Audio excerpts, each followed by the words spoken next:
Hello everyone, I am Irard Zayan A. Villarta, a BSIT FSM2A student. So, I'm going to discuss what is globalization. So, what is globalization? It is also known as the double-edged sword. So, globalization is the increasing interdependence and integration of economies, societies, and cultures worldwide.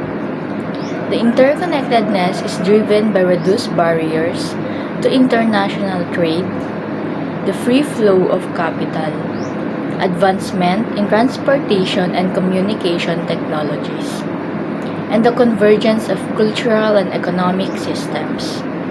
It encompasses economic, political, and cultural dimensions, impacting businesses, governments, and individuals alike.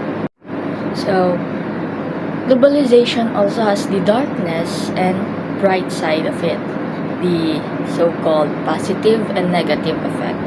So, let's proceed to positive effects of globalization. I only searched three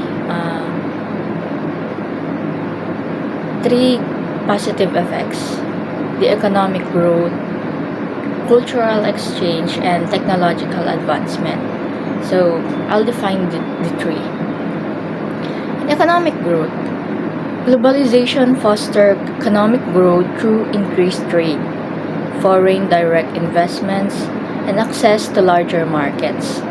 Companies can accept cheaper resources and labor, leading to lower production costs and increased consumer affordability. So, yung mga developing countries, nakaka-benefit sila from this job creation and technological advancement. So, cultural exchange.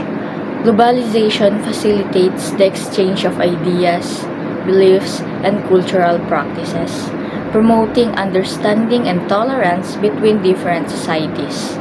This increased interaction can lead to greater diversity and creativity. Technological advancement. The increased flow of information and knowledge accelerates technological innovation and dissemination worldwide.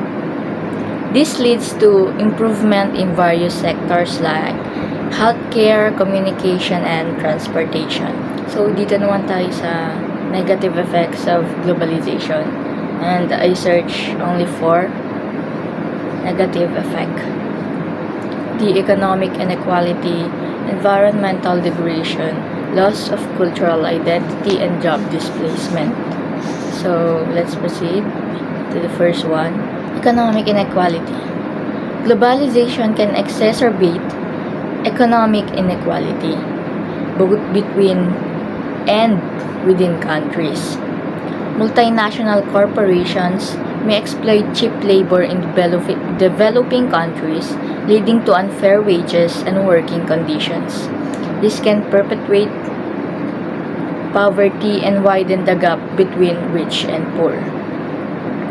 In the environmental degradation, this increased production and transportation of goods contribute to environmental problems such as pollution, deforestation, and climate change.